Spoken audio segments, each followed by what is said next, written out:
Dober dan, iz ljubljanskega studia 136, to so vesti na vesti. Vlada bo predlog o zaključnem računu proračuna za leto 2007 ponovno poslala v državni zbor, zato da bi lahko poslanci potrdili vstop Albanije in Hrvaške v zvezo NATO. Zasedanje je bilo prejšnji teden prekinjeno, saj so poslanci SDS zagrozili z obstrukcijo.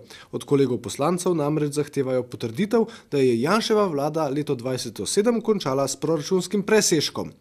Boruta Pahorja je ravnanje SDS razočaralo.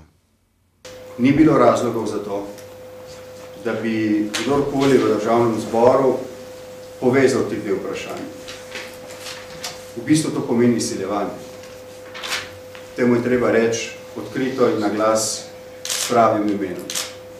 Pahor pa je razočaran tudi nad hrvaškim predsednikom vlade Ivom Sanaderjem, s katerim se nikakor ne uspeta dogovoriti za srečanje. Slovenski premijer Hrvaškega ne namerava več klicati po telefonu, saj da na drugi strani ni dovolj interesa. Tudi ko sem jaz recimo poklical druge predsednike vlade, tudi recimo predsednika Berlusconija, in minilo kratko obdobje, kratek čas, da je predsednik Berlusconi vrnil klic. Gre za nek običaj med predsedniki vlad, ki pač tokrat ni bil upoštevan in jaz moram to razumeti. Odziva s hrvaške strani ni bilo. To pojasnilo, da je treba stvari urejevati po diplomatskih kanalih, je neprepričljivo. Na koncu koncev, kaj je bolj pomembno od tega, da je predsednik neke vlade pripravljen poklicati predsednika druge vlade po telefonu. Slovenija ostaja mednarodno aktivna država. Na misijo Evropske unije v Gruzijo odhajata policista Robert Mastnak-Mlakar in Boštjan Grm. Je kaj strah? Ja, verjetno bi bilo, jaz se vsega govorim, verjetno bi bilo narobe, če bi rekel, da ne, potem bi bil že normalno. Sploh zaradi tega, ker imam svojce tukaj, je pa to tisto, bom rekel, zdrava mera. Novi predsednik Skimarja oziroma Elana je postal Robert Ferko, ki je napovedal, da bo poskušal ohraniti delovna mesta in podjetju vrniti svetovni sloves. Nekdanji prokurist Skimarja Jože Kralj, ki je zoper predsednika nadzornega sveta Stojana Nikolića sredi prejšnjega tedna podal kazensko ovadbo, pa delavcem sporoča naslednje. Delavcem sporočam, naj bodo odločni, kadar gre za njihove pravice in naj se ne pustijo manipulirati s tistimi, katerih interes ni njihovo delovno mesto, ampak je samo okoriščanje za osebne namene. Ali lahko napoveste, predvidevate stečaje podjetja? Tega ne smem in ne bi želel komentirati. Ta možnost pa vedno obstaja. Društvo Rotary je v soboto pod Škofjeloškim gradom pripravilo tradicionalno tekmovanje v smučanju po starem. 3, 2, 1, hop! Številka 40, Mika Osredkar.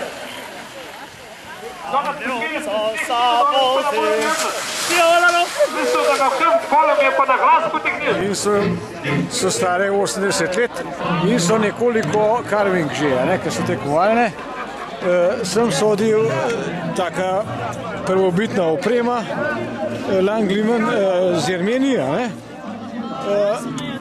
so najenkov, vozi se pa lahko Alberško tehniko in tudi Telemark, v glavnem to. O dogajanju v kobilarni Lipica, komentar dneva Edbin Tavčar. Lipiška tragikomedija se je v sklepnem dejanju sprevrgla v kriminalko. Ni mi več prav, a sem del nje. Ne vem, po čigavi volji se je zgodilo tako, a zdaj tako pač je.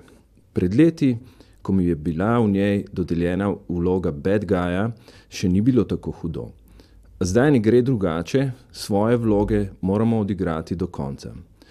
Ob tem pa mi na kraj pameti ne pade, da bi svojo vlogo za to kakorkoli spreminjal ali jo celo poizkušal prikrojiti. Nikakor ne gre za to. Lastna vloga me preveč izčrpava in ni mi več do nje. Po sili razmer sem jo dolžan zgolj odigrati do konca in prav ničesar prestižnega ni v tem. Bo že držalo, da me od nje odvrača preobilica grdih, negativnih likov. A dobra kriminalka naravnost kliče po takem obilju. Pred leti, ko sem vlogo sprejemal, po vsej verjetnosti na to niti pomislil nisem. Zdaj je, kar je. Naveličal sem se je. Ne morem več gledati vseh teh Brejcev, Simonitijev, Pirkovičk, Krambergerjev, Đuričev, Peskarjev, Prelovškov, Lutarjev, da o vseh preostalih, bolj pustih in obrobnih vlogah niti ne govorim. Zdaj samo želim, da se vse skupaj čim prej konča. Mnogim sem v zadnjih dneh pojamral o tem. Vsi prikimavajo in želijo tako. Da se konča, samo to. Tudi pogostim vprašanjem ne pripisujem prevelikega pomena. Ali ima zgodba kakšen moralni pouk, je morda predviden sodni epilog, ne vem. Papirji so videti uradni in jih je veliko. Milijonske tožbe so na vidiku. V kazenskem zakoniku so visoke številke. Člen 346, člen 347, denarne kazni in zapor. Vprašanje veliko. Je scenarij zares dober, mednarodna zarota dovolj spolitizirana, dovolj spretno zrežirana? Je res tako, da na koncu eden od junakov spizdi v Brazilijo? Tudi ko me sprašujete, ali bo vladarica sončne deželice našla izgubljeni čeveljc z visoko peto, je moj odgovor vselej isti. Tudi tistim, ki pravite, da ga niti ne išče več in da ste jo videli, kako desno nogo tlači v nekakšen vojaški škoren, odgovarjam vselej enako. Ne vem. Se vam zdi čudno, da ne vem? Mene briga. Jaz nisem v tej zgodbi zato, da bi kaj spremenil. Jaz samo igram. Slovenija, Slovenija, Slovenija. Kulturac. Včeraj je potekal finalni izbor za pesem Eurovizije. Letos so na EMI slavili Quartissimo, publiki pa so bili najbolj všeč Langa in Manca Špik. Član omenjene skupine, ne Mance Špik, ampak Lange, se je po razglasitvi rezultatov tudi malo razhudil. To je tu red, da boste nekoga zajebavali, lani ste nas zajebali, še letos ste nas jebali. In kako se je na izgred odzval Petar Radovič? Ne vem. Glede, žirija je pač bila mednarodna, samostojna, kot vidite, jaz sem imel telefon zgašen. Jaka Tomc pa je v svoji rubriki Kje so zdaj tokrat poiskal skupino Šato, poznano po pesmi Mlinar na Muri. Zakaj ste šli na Razen sploh?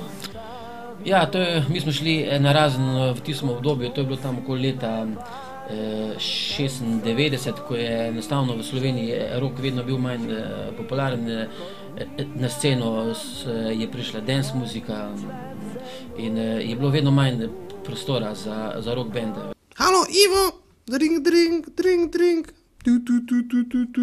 Halo Ivo, drink, drink, drink, drink. Halo Ivo, drink, drink, drink. Ivo, javi se. Še vreme. Zaradi sneženja so možne motnje v telekomunikacijskem omrežju. Iz ljubljanskega studia 136 to so bile vesti na vesti.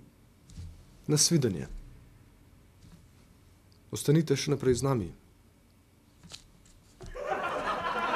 Ne smete. Jaz zdaj. Direš.